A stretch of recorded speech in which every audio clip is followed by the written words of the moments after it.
네, 삶으로 열어가는 아름다운 신앙 간증 오직 주만이의 김현임입니다. 우리 인생을 한번 돌아보죠. 모든 순간이 다 선택의 순간이 아니었나 싶습니다. 무엇을 선택하느냐에 따라서 편리할 수도 있고 또 불편할 수도 있고 행복할 수도 있고 불행할 수도 있고요. 또 보람을 느낄 수도 있고 헛되다라고 생각할 수도 있고 불평이 생길 수도 있고 아 감사하다 이렇게 느낄 수도 있는데요. 우리에게 가장 큰 선택은 뭘까요? 예수님 아닐까요? 예, 맞습니다. 우리가 선택했다라고도 볼 수 있지만 하나님께서 우리에게 주신 크신 선물이다라고 보는 게 더 맞을 수가 있겠죠. 예수님을 선택함으로 찾은 우리의 구원은 감동이지만요. 그 구원을 계속해서 이끌어 나가는 것은 결단이 아닌가라는 생각도 해봅니다. 예수를 선택하고 예수님의 길을 걸어가는 우리의 이웃들을 만나봅니다. 오직 주만이. 오늘도 우리를 만나러 간증자분들이 와주셨는데요. 먼저 방청석을 가득 메우신 분들부터 소개해드리겠습니다. 춘천 한마음교회에서 귀한 성도님들 모셨습니다. 어서 오십시오. 네, 반갑습니다. 네, 반갑습니다. 네, 첫 번째 출연자입니다. 사람마다 생김도 다르지만 성격도 참 다르잖아요. 사는 방식도 다르고요. 그래서 겉모습을 보고 사는 방식은 이럴 것이다, 저럴 것이다 이렇게 판단하기도 하는데 결국은 그 모습을 알 수가 없다는 겁니다. 왠지 어떤 형제, 저 자매는 정말 깔끔해 보인다, 정돈도 잘할 것 같고 왠지 성실할 것 같아 라고 생각했다가 이면을 보면 완전 아닌 그런 경우를 발견하기도 합니다. 이번에 모실 분이 그런 분이라고 해요. 아주 밝고 경쾌하고 명랑한 성격이지만 삶이 정리가 되지 않은 분이라고 하는데요. 과연 어떤 일이 있을까요? 이분이 예수님을 만나고는 삶이 쫙 리스팅이 됐다고 합니다. 그 자매님을 모셔보도록 할게요. 춘천 한마음교회 강태정 자매님입니다. 큰 박수 부탁드립니다.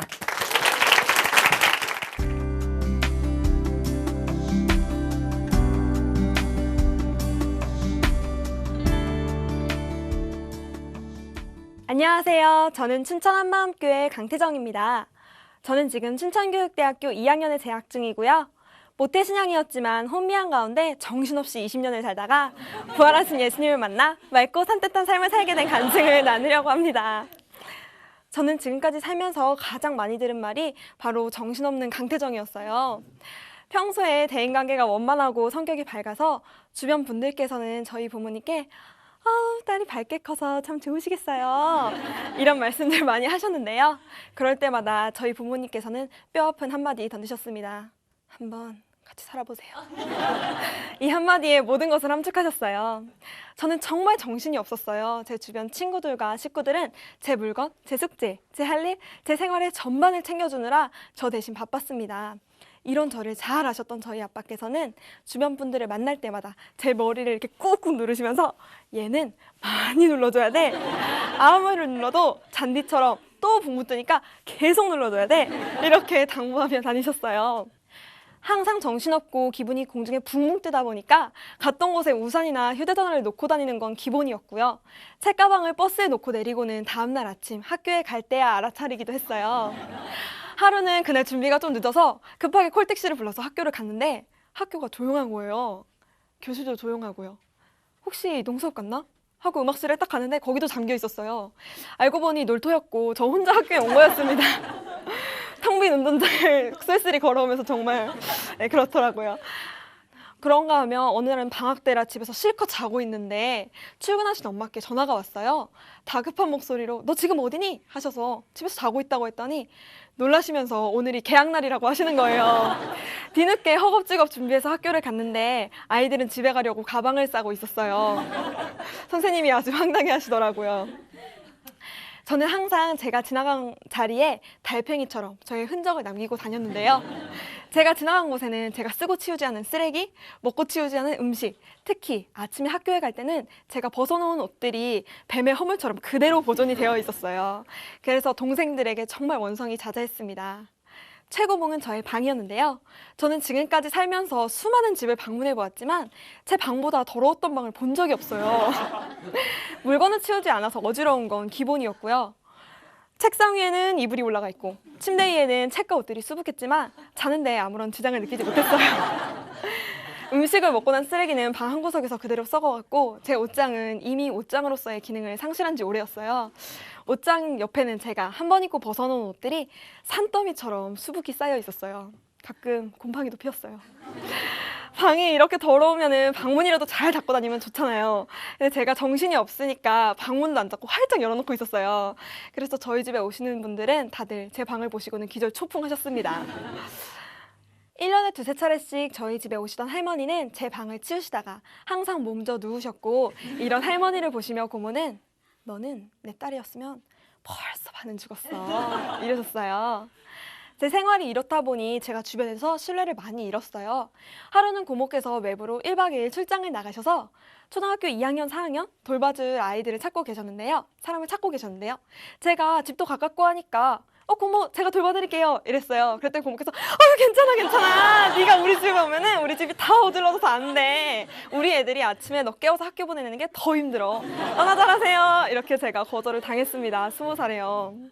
이렇게 생활도 정신이 없었지만 저는 말하는 것도 너무 정신이 없어서 주변 사람들을 혼란스럽게 했어요. 뭔가 붕 떠서 막 얘기하는 것 같은데 딱 끝나고 나면 무슨 말을 했는지 알 수 없는 그런 대화들이 오고 갔습니다. 방금 했던 말을 마무리하지 않고 곧바로 생각이 들어오는 대로 다른 말을 해대니까 저와 같이 대화한 사람들은 같이 정신이 혼미되더라고요. 저는 항상 동분서주 바빴습니다. 세상 일이라는 일에는 다 관심이 있어서 남의 일에 참견하는 거를 너무 좋아했어요. 야 뭔데 나도 얘기해줘. 하도 이러고 다니니까 제 친구들은 저를 폭풍 오지랖이라고 놀렸어요. 하지만 전 왜 이렇게 세상에는 궁금한 일들이 많고 재밌는 일들이 많기만 한 건지 전 그저 인생이 즐겁기만 했습니다. 이렇게 정신없는 삶만큼이나 정신없는 것은 저의 신앙생활이었는데요. 여기저기 참견하기 좋아하고 나서기 좋아하니까 하는 건 참 많았어요. 중고등부 찬양팀의 새벽 기도에 학교에서는 작은 교회 예배까지. 하지만 이 모든 것들이 예수님과는 별로 상관이 없었다는 것을 나중에야 알게 되었습니다. 이렇게 중고등부 시절을 정신없이 보내고 대학교에 왔어요. 조금 좋아지는가 싶더니 금방 또 정신이 없어지더라고요. 처음에는 불타는 사명감에 전도해야겠다 이러면서 막 동기들과 어울리다 보면 사명은 어디론가 사라지고 어느새 동기들과 하나 되어 놀고 있는 저를 발견할 수 있었어요. 놀다 보면 너무 재밌어서 시간이 새벽 2시, 3시가 막 가더라고요. 사명은 감당해야 되니까 새벽 기도는 가야겠지. 더 놀고는 싶고 그래서 놀다가 밤을 새비고 새벽 기도를 갔어요. 이렇게 정신없이 사명과 세상 사이를 오가다 보니까 금방 한 학기가 지나가고 방학이 되었어요. 안 되겠다. 신앙의 재정비가 필요하다. 그래, 신앙훈련을 받아보자 생각하고 야심차게 교회에서 운영하는 기숙사에 들어가게 되었는데요. 훈련은 시작도 전에 저는 그곳에서 나가 떨어지게 되었어요. 매사에 자유롭게 제 맘대로 살아온 저는 규칙이 있고 질서가 있는 단체 생활을 할 수가 없더라고요. 결국 저는 3일 만에 그곳을 팝콘처럼 튀어나와 버렸습니다. 유례없는 최단 기록이었어요. 부적응을 넘어서 진짜 정신병원에 갈 뻔했어요. 밤에도 안 자고 계속 울기만 하지. 극도의 스트레스로 몸에는 이따만한 붉은 만점이 여기저기 막 돋아나고 하루에도 스트레스가 수십 번씩 폭발을 하니까 스스로도 미칠 것 같더라고요. 그냥 나가게 해주세요. 정신병원 보내주세요. 이 말만 반복해서 했습니다. 교회에서는 이런 제 상태를 보시고는 저를 보호하기 위해 퇴소 조치를 내리신 거예요.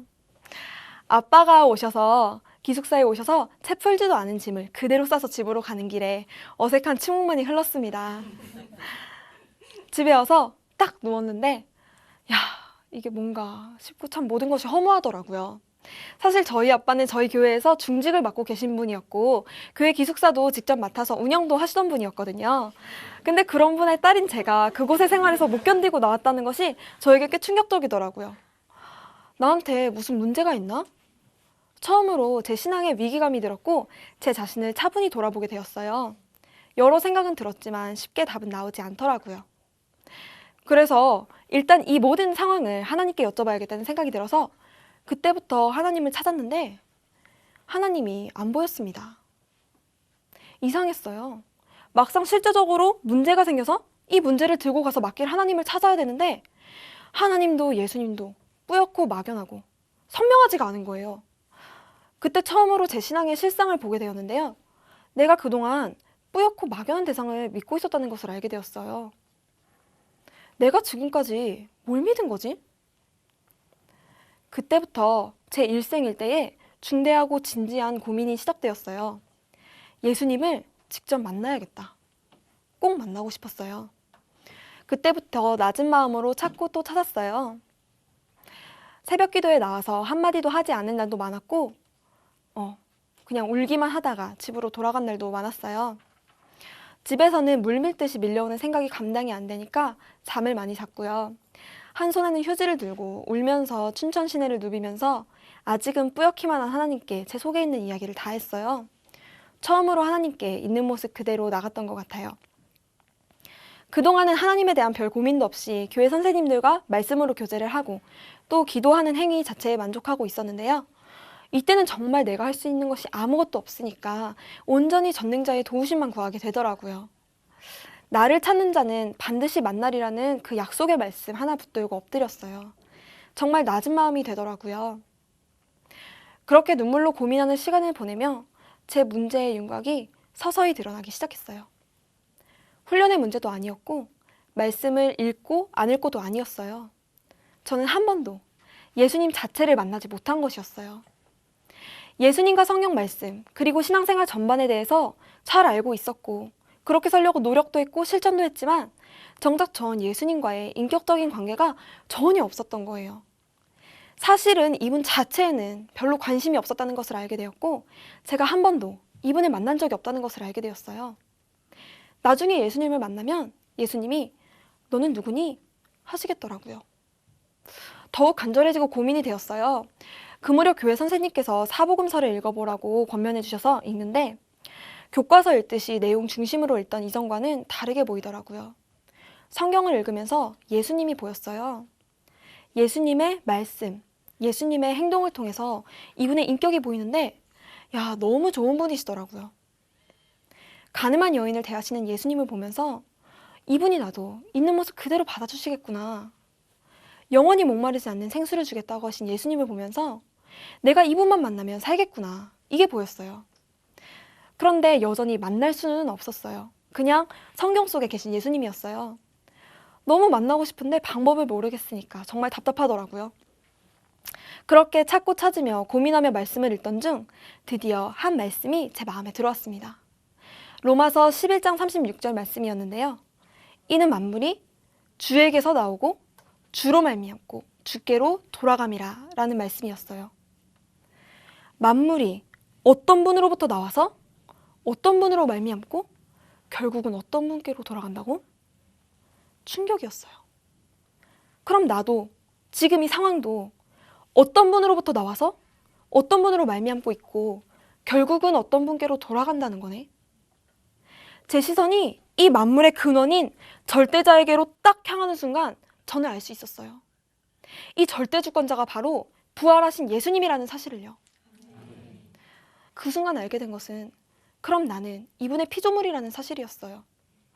창조주가 살아계시고 내가 그분의 피조물이라는 것이 부활을 통해 확실해진 순간 저의 실상이 보였어요. 창조주와 비기려고 하고 있는 제 모습이요. 그 순간 부활하신 예수님, 전능하신 하나님이 내 앞에 서 계신 것 같은데 2000년 전 부활하신 예수님을 대면했던 도마의 심정을 알 것 같았어요. 제가 예수님 앞에 흔적도 없이 소멸해 버릴 것 같더라고요.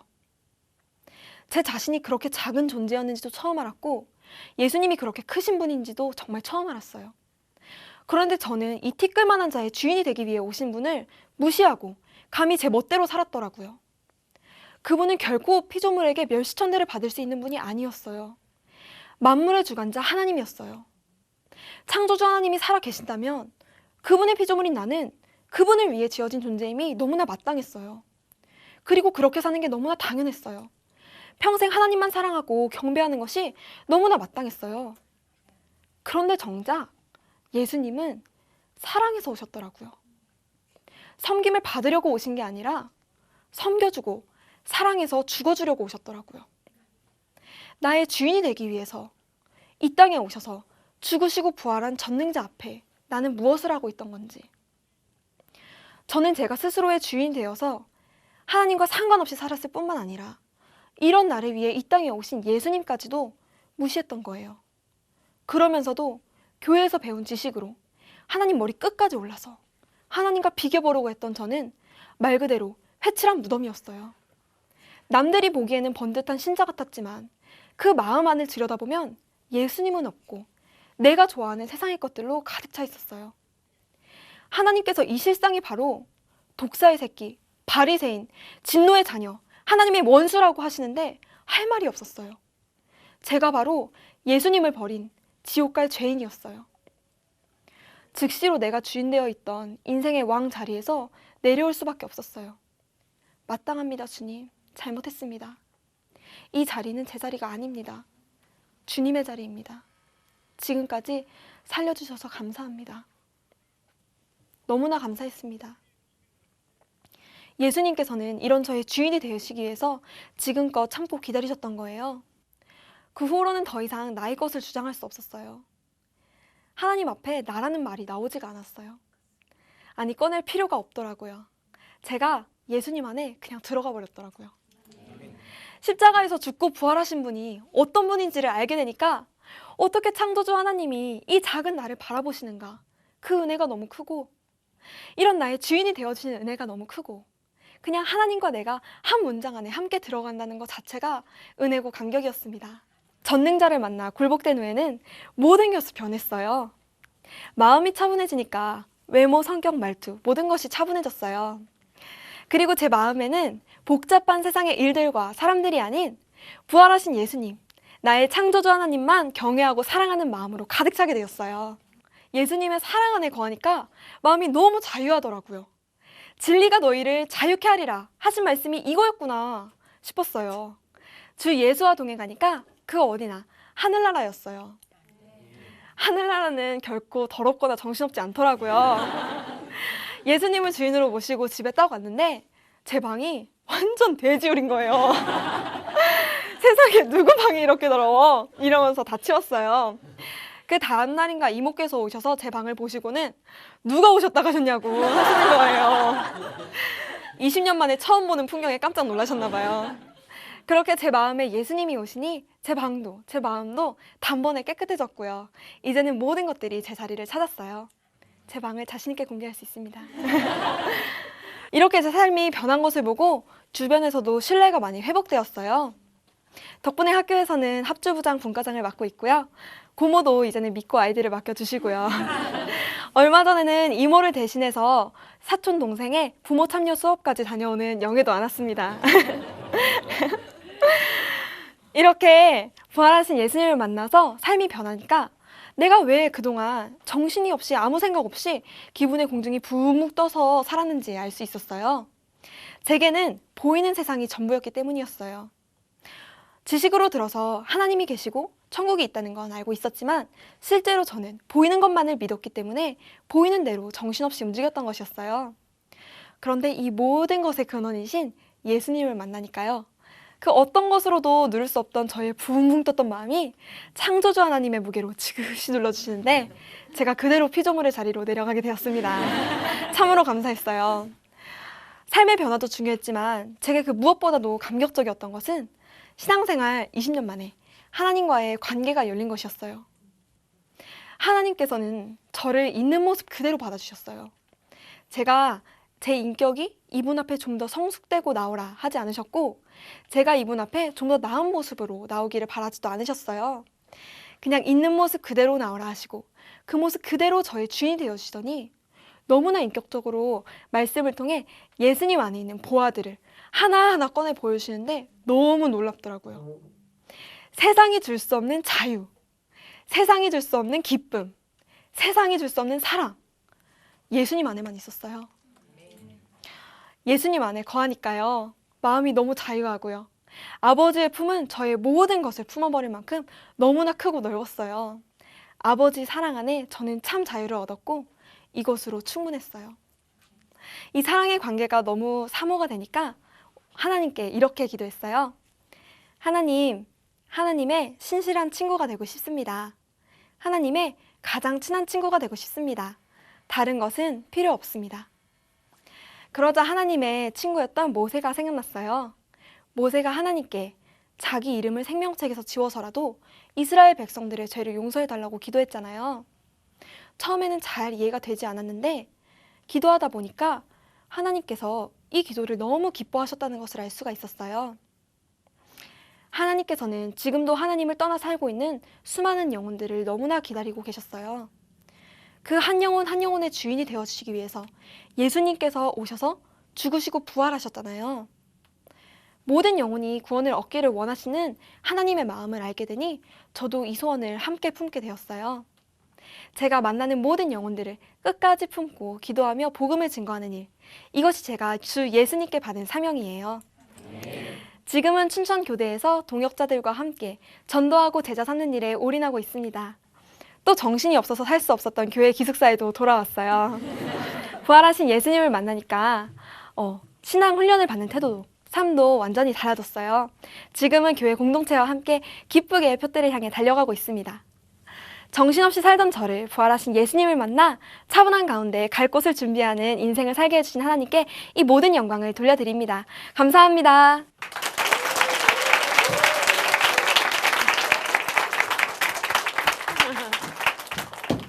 참 발랄하고 귀여운데 그 전의 모습도 참 사랑스러웠을 것 같다라는 생각이 드는데요. 지금은 보니까 제가 이렇게 적어놨네요. 차분하고 체계적이다. 심지어 전략도 있는 것 같다. 이렇게 적어놓았습니다. 하나님이 완전히 바꿔주셨네요. 네, 강태정 자매님 간증 잘 들었습니다. 자, 우리가 동행하면서 좀 변화하는 그런 삶 꿈꿔보기도 하죠. 그게 배우자가 될 수도 있을 거고 뭐 가족이나 친구가 될 수 있을 텐데요. 최고의 우리에게 최고의 것, 또 최선의 것을 인도해 주시는 분은 과연 누굴까요? 예수님이 동행하시는 그런 삶이 되지 않을까 싶습니다. 오늘도 예수님과 함께하는 삶을 기대해 보겠습니다. 하나님으로 인해서 변화한 삶의 고백이 있는 오직 주만이, 오늘도 마칠 시간이 됐습니다. 은혜로운 찬양과 함께 이 시간 마무리해 볼 텐데요. 하유정 자매님의 내 마음속 전부를 함께 들으면서 이 시간 마무리해 보도록 하겠습니다. 은혜로운 하루 보내십시오. 감사합니다.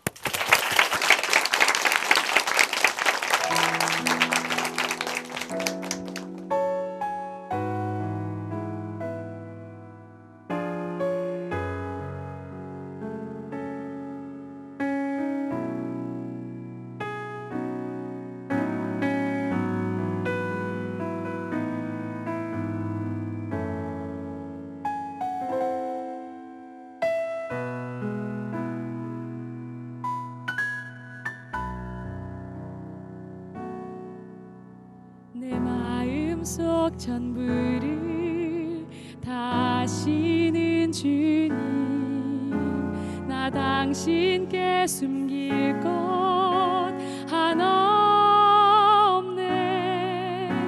주 보좌 앞에 나가 다뢰니 모든 근심과 슬픔 사라지네. 내가 어디에 있든 주 함께 하시니 내가 서 있는 이곳 바로 천국.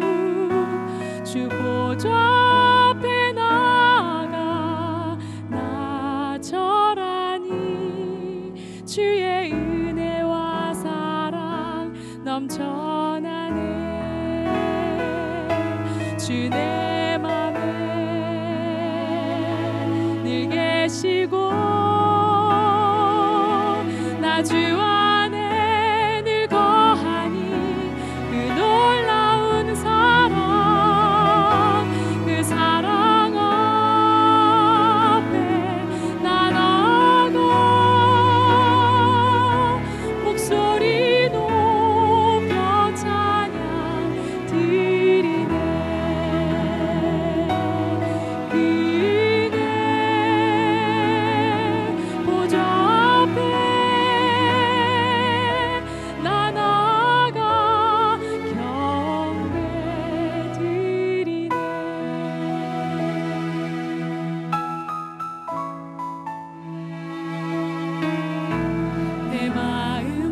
전부를 다시는 주님, 나 당신께